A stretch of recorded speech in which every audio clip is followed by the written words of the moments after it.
사도 바울은 고린도전서 15장 1절로 8절에서 복음은 곧 기쁜 소식은 성경대로 그리스도께서 우리 죄를 위하여 죽으시고 장사 지낸 바 되셨다가 성경대로 사흘 만에 다시 살아나사 게바에게 보이시고 후에 12 제자에게와 그 후에 500여 형제에게 일시에 보이셨다고 하는 이 소식이 복음, 곧 복된 소식, 기쁜 소식이라고 말씀을 했습니다.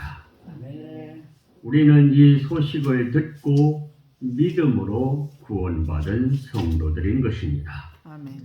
복음, 곧 그 은혜에 의하여 믿음으로 구원 얻은 성도들은 남은 생애를 어떤 자세로 살아가야 할까요?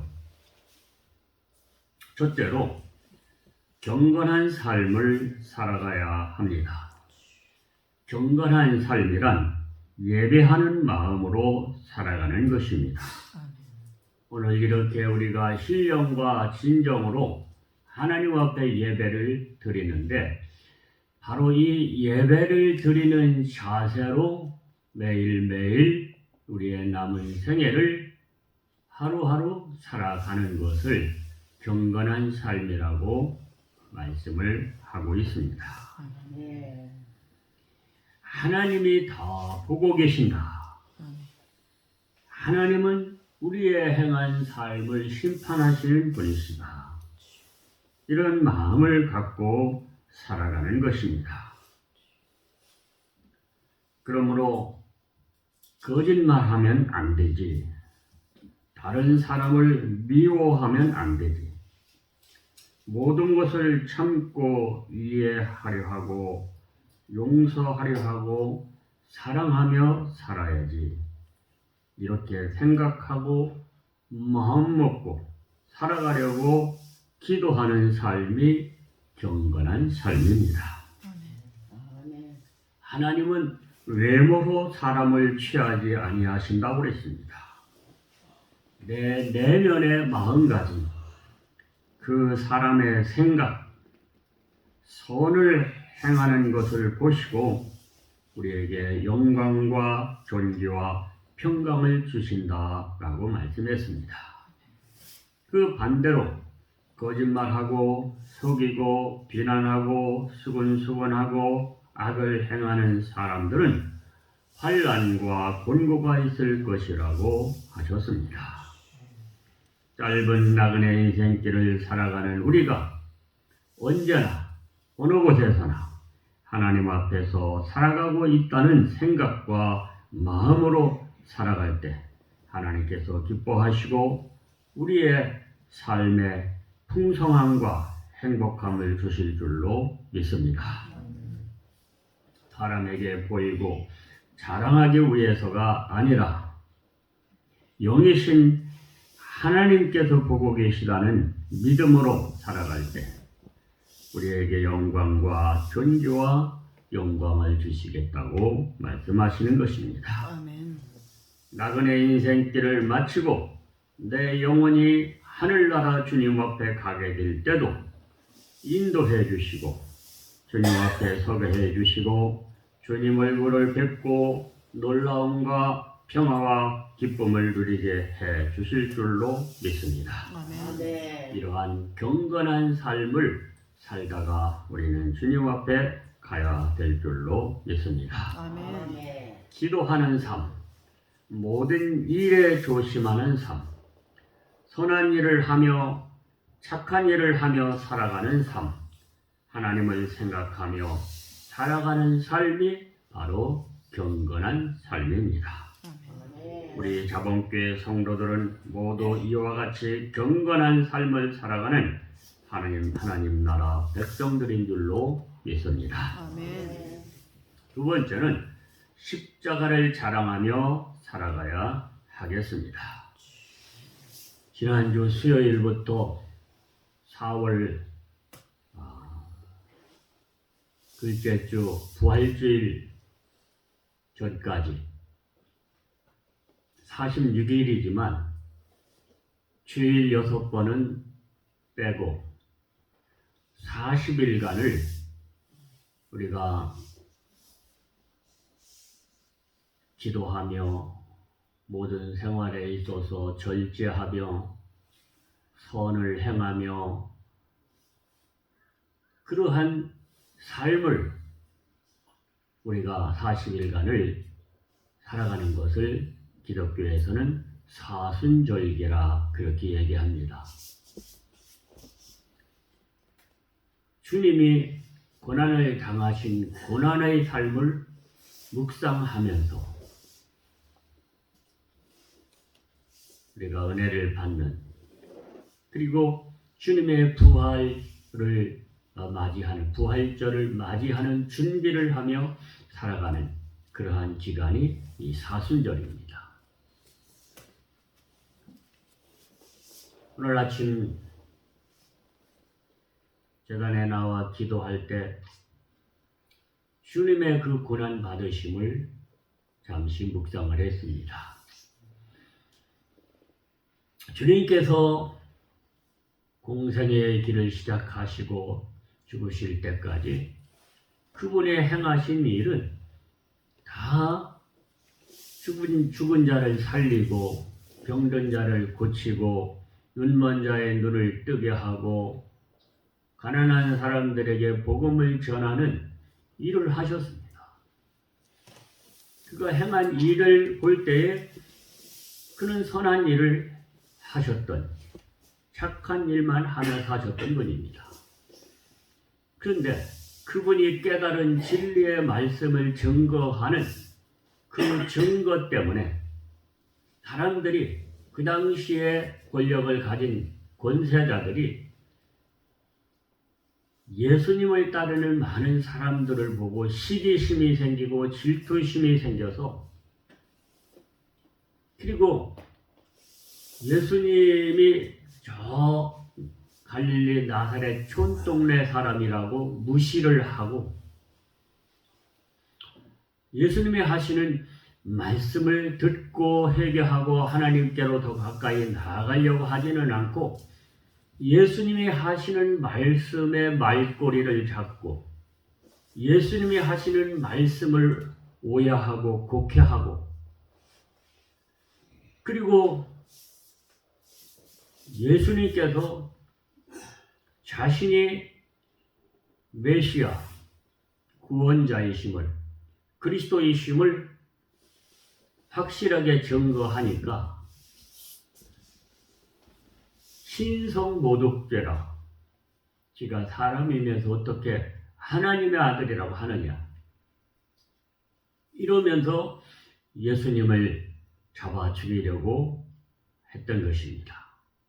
그래서 그 권세자들이, 대제사장들, 장로들, 바리새인들, 서기관들이 어떻게 하면 예수를 죽일까 모의하다가 결국 그를 신성모독죄로 백성들을 선동을 해서 그를 잡아서 재판을 받게 했던 것입니다.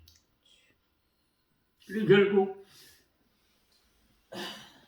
그가 행하신 모든 일들 속에서 그를 죽일 수 있는, 사형을 시킬 수 있는 법적인 그러한 것이 없기 때문에 그 당시에 총독으로서 법관인 빌라도는 이 사람을 죽일 죄를 찾지 못하겠다, 때려서 놓겠다. 그러니까 그 당시에 유대인의 관원들이 백성들을 선동해서 십자가에 못 박아달라고, 십자가에 못 박아달라고 막 소리치는 것이,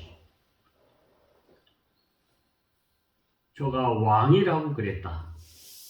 진리를 증거하는 왕이라고 그랬다.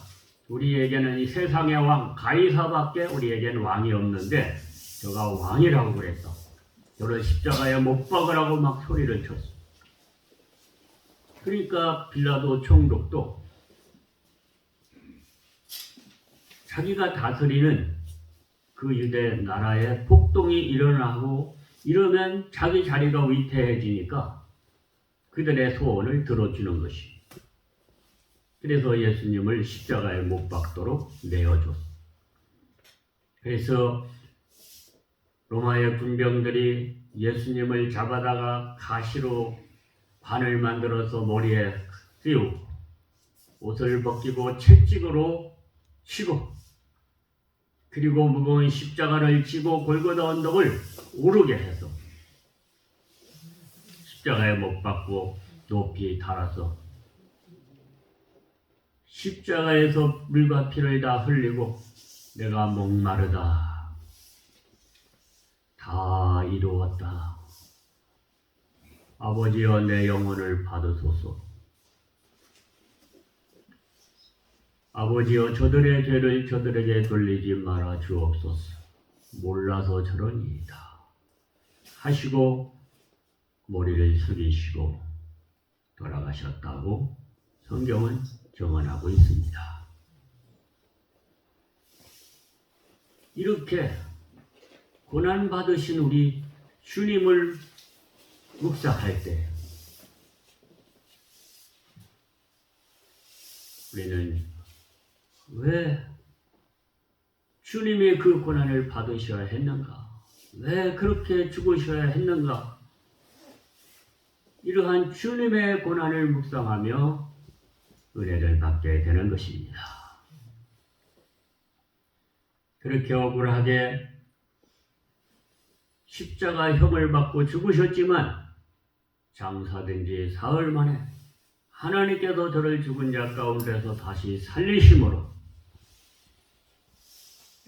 저가 자신의 죄 때문이 아니라 온 인류의 죄를 짊어지고 대신 죽은 것을 선언하시고 누구든지 이 예수 그리스도를 구주로 믿는 자, 내 죄 때문에 그분이 죽으셨다고 믿는 자는 다 죄를 용서하고 의롭다 여겨주시고 하나님 자녀 삼아주겠다고 말씀하신 줄로 믿습니다. 아멘. 그래서 우리는 그 하나님을 아빠, 아버지 그렇게 부르게 하신 것입니다. 여러분, 누가 나를 아빠라고 부릅니까? 내 자식들 가운데 어린 자식이 아빠 그러잖아요. 또 좀 큰 자식들은 아버지 그러잖아요. 그러면 여러분 어떤 단어가 더 친근감이 있습니까? 아주 어린 자식이 아빠 그럴 때 더 귀엽게 보이고 친근감이 있잖아요.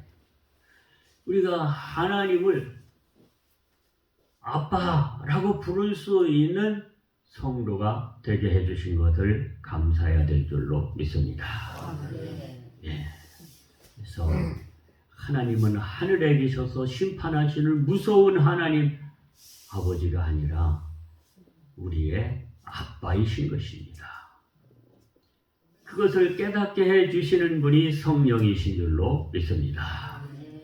그래서 우리는 이 사순절 1년 365일 가운데 이 40일 사순절 기간 동안에는 주님을 더 깊이 생각하시는, 주님이 왜 이 세상에 오셨나? 그분이 어떤 일을 하셨나? 그분은 어떤 말씀을 하셨나? 그분이 왜 그렇게 십자가의 길로 가셔야 했나? 어떻게 하나님께서 그를 죽은 자 가운데서 살리셨나? 그분은 지금 어디 계시며 무엇을 하고 계신가? 예수 그리스도에 관해서 더 생각하고 깊이 묵상하는 이 40일이 되어지기를 주의 이름으로 축원합니다. 아멘. 그래서 우리의 믿음이 더 깊어져서 내가 다른 사람에게 뭘 보여주기 위한 그런 게 아니라 내 마음 깊은 곳에 하나님은 나의 아빠시다. 예수님은 나의 구주이시다. 예수님은 이러한 일을 하셨고 이렇게 죽으셨고 이렇게 살으셨고 지금 하나님 보좌 우편에서 우리를 위하여 기도하고 계시고 다시 오실 주님이시다. 이것을 내가 깊이 깨닫고 내 마음으로 그것을 믿고 나도 소망하며 그분이 나를 사랑하신 것처럼 나도 사랑하며 살아야지. 이러한 자세를 갖고 살아가는 것이 하나님을 기쁘시게 하는 삶이 될 줄로 믿습니다. 아멘. 주여 담창으로 뜨겁게 한번 기도하시겠습니다. 주여